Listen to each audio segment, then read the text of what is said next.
This is actually take 2 already, and we just got started. But this is Teresa gardening on the West Fork. This is zone 6 on a gorgeous fall day, blue sky, sunshine, and we have, according to our forecast, 9 to 10 days that I can see, as far as my weather goes, of above 40-degree nights and 60 and 70-degree days. So I have purchased these a couple weekends ago on sale. These are black pearl heucheras, and they were regularly $12.98. I got them for half price, and I'm hoping I'm going to winter these like in my own little nursery in what I call the uncomposted compost, to just keep them through the winter. I don't want to plant them out and then dig them up. They're going to go in my front window box. I'm going to try that for this summer. I'm going to see how many perennials I can put in that front window box without having to keep renewing it with annuals. But I like black in there. Reggie suggested that last summer, and black was gorgeous against that white house. And then I found these Patriot hostas for my fern border for $5.98, but they were $2.50 at a couple weeks ago, Home Depot. And they're going to go in the ground. The first thing we're going to do, though, I'm going to come over here and put these heucheras while I'm digging up some compost over here in the compost pile, and just show you how easy it is to just winter them in for the winter. Nothing fancy at all. I'm just going to dig a couple holes. What I like about this area for keeping plants through the winter, it's protected very much from wind. And wind is the hardest thing on any perennial. Not so much in the winter as it is come spring when when they start waking up. If we get those cold winds and snow, this area, I've done it before. It has worked.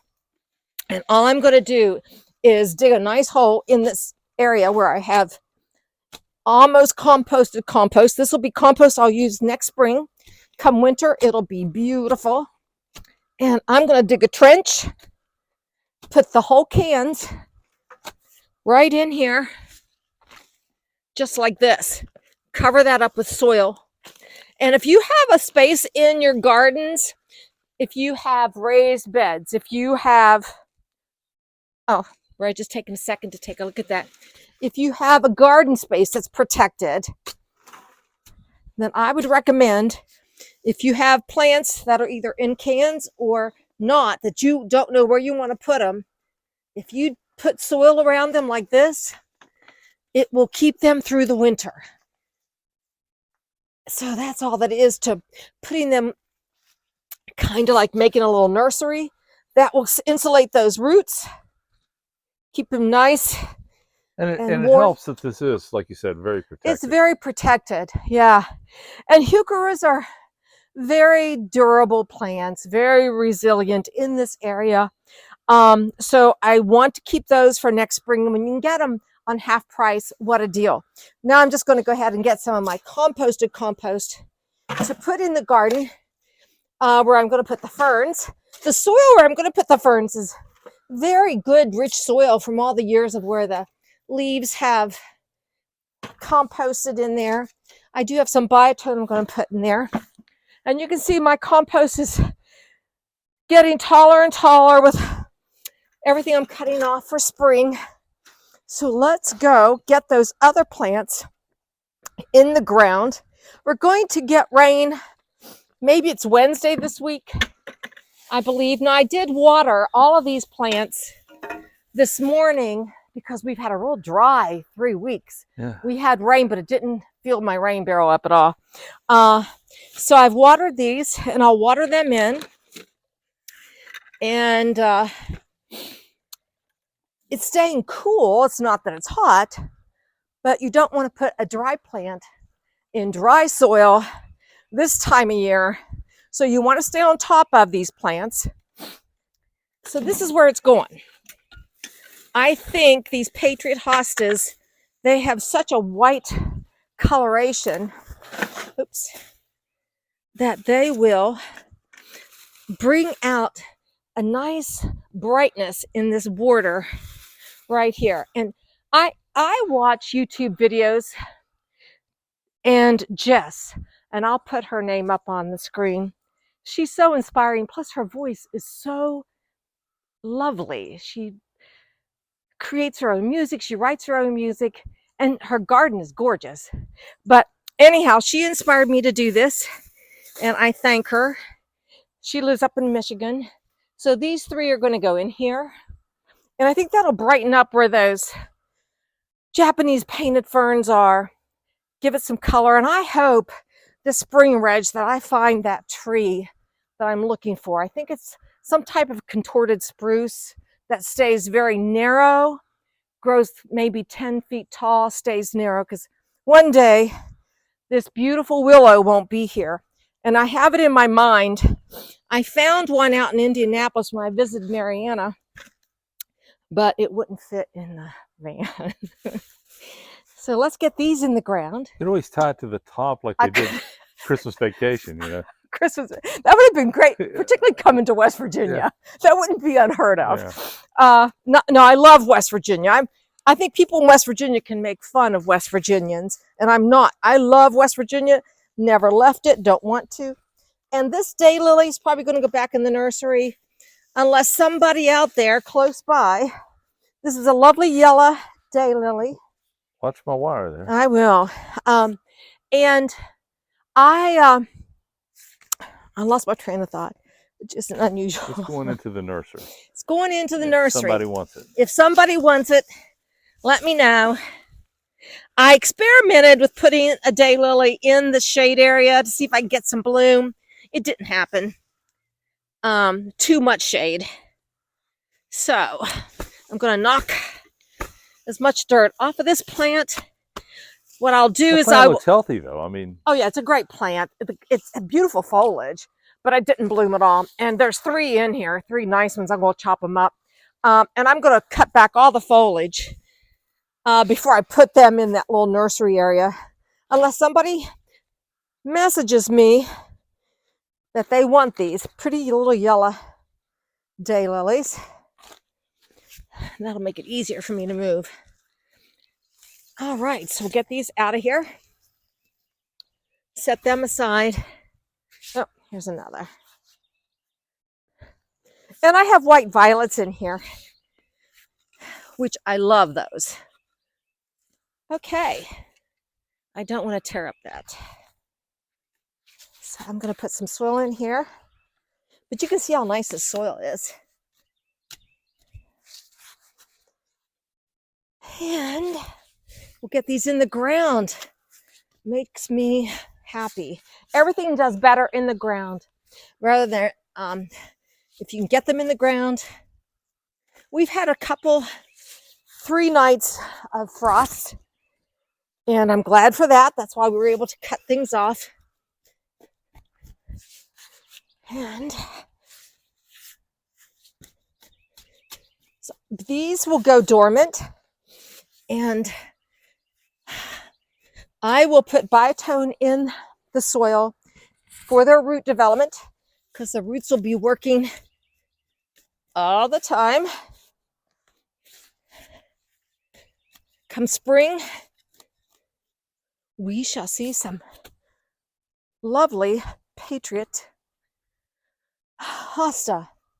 And I do like these tall metal holders for the Patriot hosta. I mean, for your signs. What are these called? Plant markers. Plant markers. Because most of my plants, as you can see, they get taller. And I've tried the smaller ones, they get covered up. This way I can see it. And it only matters to me what this plant is. And I like to know the name of it. The Patriot hosta. That way I can recommend it to friends, family, and my viewers. So I'm going to put a handful, probably 2 handfuls of your biotone, root stimulator, fertilizer in the ground. I'll add some compost on top, and we'll get these in the ground, get them watered. Yay. This has been on my mind ever since I got them. I don't know. Is everybody else like that? I don't know. All right. I think it was just last week, though. Was it just last week? I think it was last Sunday, yeah. Okay. A week ago. It wasn't as long as I thought. No. So let's get these spaced out. When you're retired, you lose track of time. You do. Oh, look at the roots Oh, on these yeah, things. really. They need it out of their cans. They need it out. Need it out. I'm not going to cut their leaves off. The frost will turn them to mush. On there.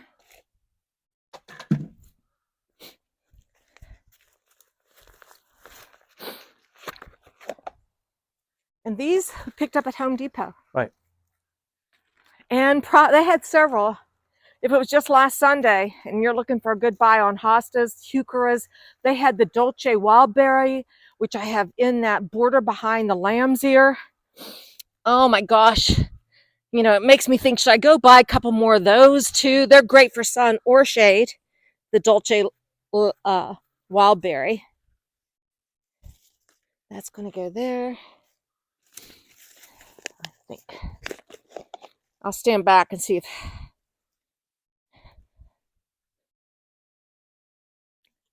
And hostas do multiply. They're easy to divide, though. Oh, there's another daylily to dig out. All right. I think that'll work. I'm just going to go ahead and plant those in. And I forget why I had to dig out this Japanese painted fern here for some reason, but trust me, there's roots under there. I cut it off. I don't know what happened, but I cut it off. It'll return. If not, I'll dig it out.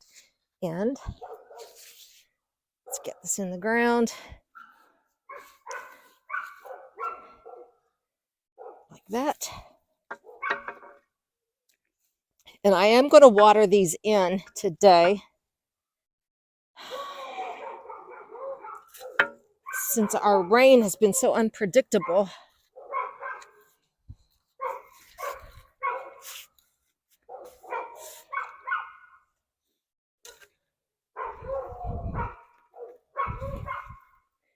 All right. Jess, thanks for the inspiration. You know, the more videos you watch, the more inspired you get, no matter how many years you've been gardening. That's why I watch them. Inspiration makes you look at your gardens differently. Okay. I am pleased with that.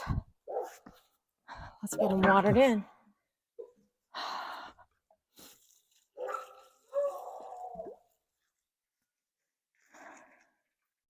Yay. So we have the heucheras in their nursery bed. We've got the Patriot hostas planted in the border. Next spring, that will be a lovely accent behind the Japanese painted ferns. So the rest of my day, I've got some mulch. I'm going to mulch over a few areas where I've clean gardened off. So mainly on the front of the border, I'm going to mulch that front where the zinnias were to just increase the soil texture and the nutrients there. And then against the back of the border, just for weed suppression today and to tidy things up. So that is it for Gardening on the West Fork today. Thanks for watching, and we'll see you in the next one. Bye.